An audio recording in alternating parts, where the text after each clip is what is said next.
What is stopping you from killing yourself? The fact that it would probably start a suicide chain reaction in my family. My mom would be sad.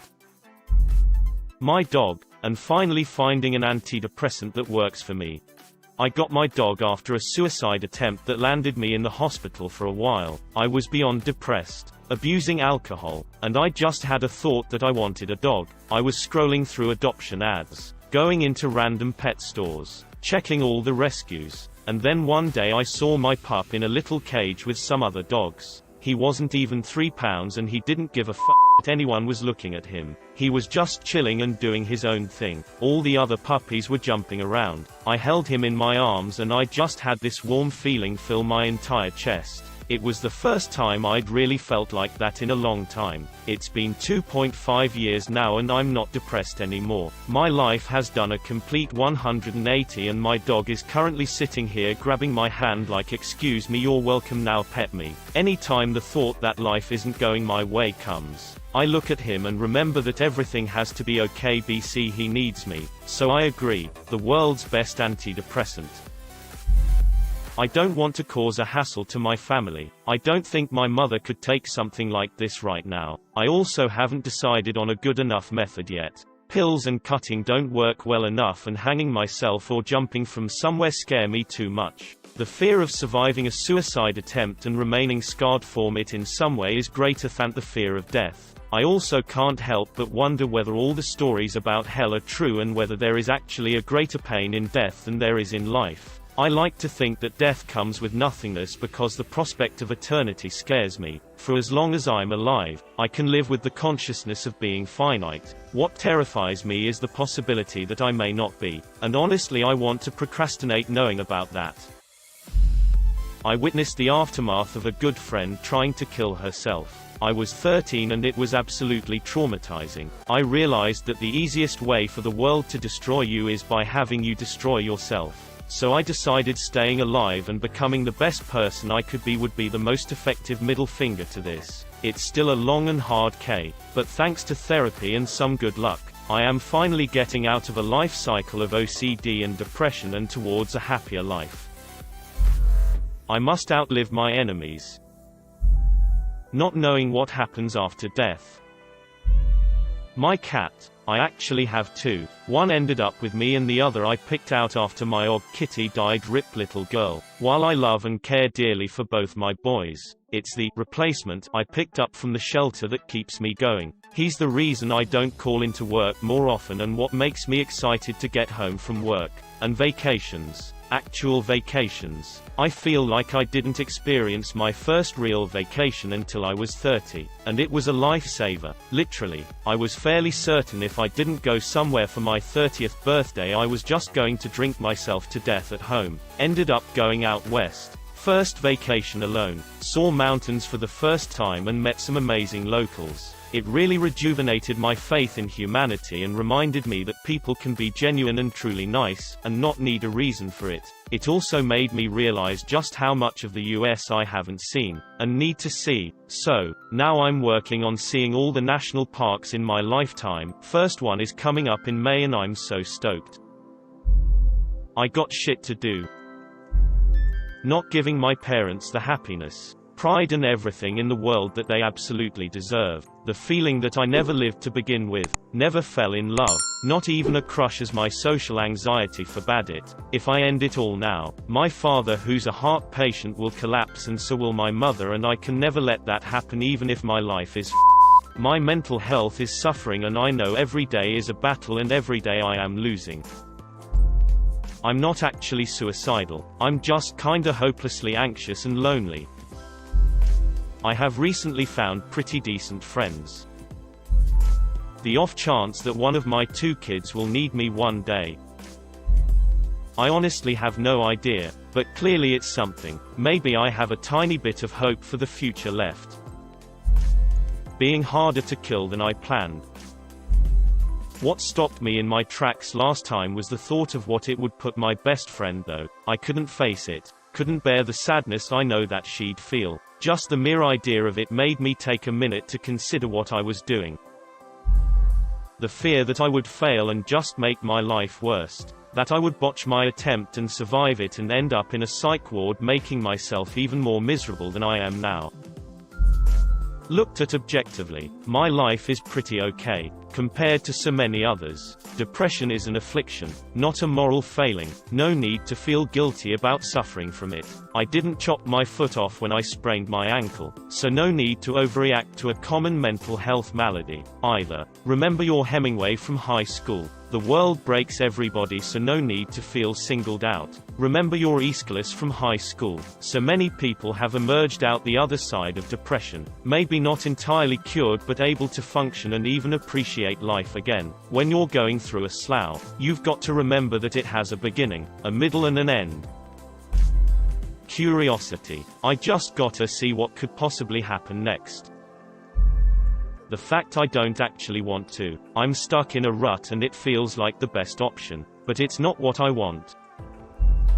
I've seen firsthand what suicide does to friends and families. It's like detonating a bomb in people's lives. Some never truly recover. I might hate myself and struggle with suicidal thoughts, but I don't hate anyone else enough to put them through that sort of pain. Plus I have a son now. I live for him. Since some people are commenting about this, no, I'm not calling people who kill themselves selfish. I struggle with suicidal thoughts, and the reality that my death would devastate people in my life doesn't just make those feelings disappear or invalidate my reasons for feeling them. In the words of Carl Sagan, better by far to embrace a hard truth than a reassuring fable. The truth is that those who suicide are looking to end the pain. It's also the truth that people in that person's life will likely be deeply and forever traumatized by the suicide, regardless of their motivations. Both these points can be, and are nearly always, true. Curiosity and that it doesn't matter. I right now have almost no hope of ever being happy, and 2 to 3 hours a day are nothing but physical pain, and I might just give up the second that it becomes worse. But it doesn't matter. The second you die, I'm sure it's like you've never been and all the pain is gone. Might as well see if anything positive happens, as in the end, it won't change anything. The end is certain, but the path until then isn't. My life kept getting objectively worse. Yet somehow I mostly feel as bad as I always did. If I can endure and find little moments of happiness in situations that I couldn't imagine to survive willingly, then I know that I can also be happier when many things might improve.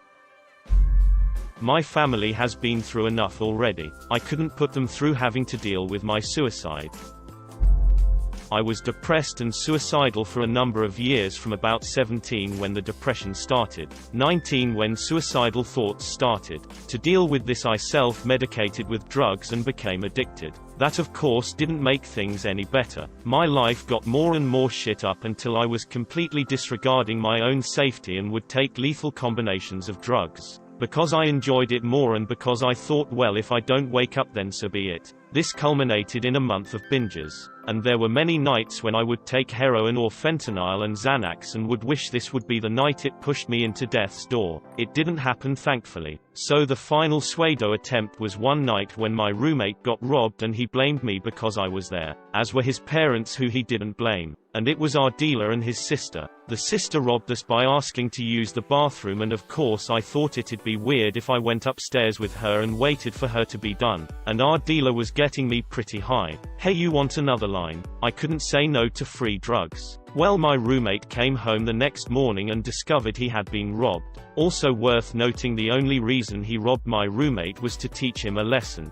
and wasn't intending to keep any of it. I know it sounds far-fetched, but he gave everything back in the following days. Our dealer was always good to us and was a friend, I guess. He dropped a gram of dope in my buddy's car and asked if he left it there, and told him he could keep half if he found it. Of course my roommate found it and we just did all of it and lied. And he told someone like an idiot, and the information got back to the dealer. So my roommate freaked out on me and told me to get the f*** out. Time to move out. And now he says I owe him like $2,000. Despite him getting everything back that was taken. So that night I was talking to my ex. We have remained very close friends and even lived together for a few months after we broke up.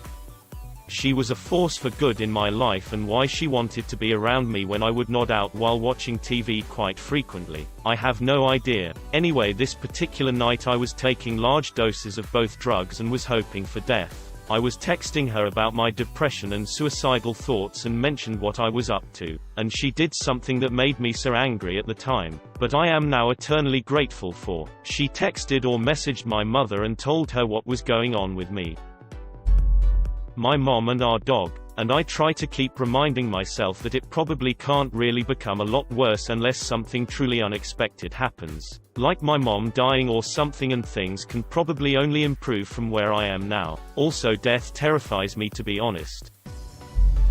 I don't really have an suicidal ideation anymore, but when I did have it pretty severely, I bought a better fish. I knew no one would take care of him if I died, so I had to be there for him. I put a lot of effort into caring for him, researching how to maintain his tank and what conditions he needed to be kept in. Eventually he did die and I was devastated, but by then my mental health had improved and I could deal with it.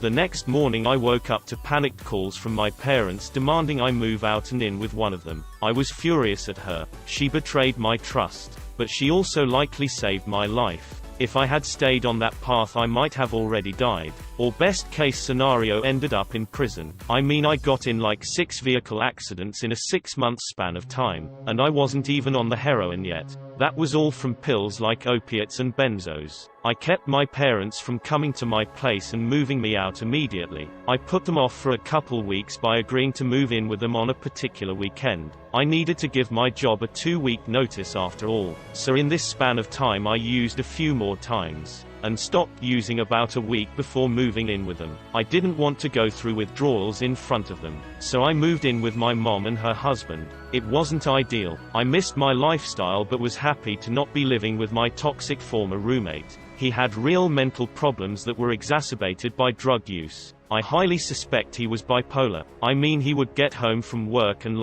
yell in happiness and just be a cheery then about an hour after that he would be yelling at everyone in the house and telling me how lazy and pathetic I am. About 2 hours after that he would be talking to me like nothing happened and offering me a line or two. He would also get violent at times, toward myself, toward others especially, and even toward his own parents. After moving in with my parents, I started going to a small group therapy program. After completing that, it was time to look for work and get a car and start being a productive member of society. So I did. I would still battle with deep depression. The only difference was I was sober and in a better environment, but so much more alone in some ways. I worked nights, so I rarely saw my parents. I didn't have a social life because more often than not we had to work 6 days a week.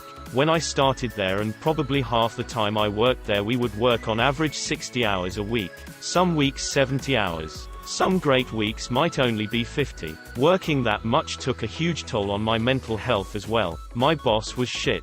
He was a high school graduate who just worked at this factory long enough to move up to the department supervisor. He was incredibly unappreciative and had no idea how to motivate his team and to increase morale. It's like he never read a study in his life. On a couple occasions I tried to explain studies that would come out citing that workers with low morale often withhold effort in a way to quietly sabotage the company's profits. And that's what most people did there. Working all those hours mixed with not having a social life and feeling incredibly underappreciated and undervalued and tremendously lonely. I started fantasizing about suicide more and more. I always say though that I'd never commit suicide now, because that means the last few years have been pointless and I suffered so much more for nothing. If I were going to do it, I'd have done it a long time ago. Plus my mother would be devastated. I couldn't do that to my family. That's just selfish and lazy. Instead I should work hard to create a life worth living. So that's where I'm at now. I have a new job.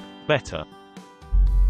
My wife. We currently don't live together because we can't afford it at the moment. Whole bunch of other reasons go into it. But right now, I'm miserable and stuck renting a room in a basement. I get to see her every once in a while and eventually we will live together. It's gotten bad enough that I broke down crying in Walmart yesterday. The hope that someday I won't want to. I always told myself that one day I'd be glad I didn't. And I am.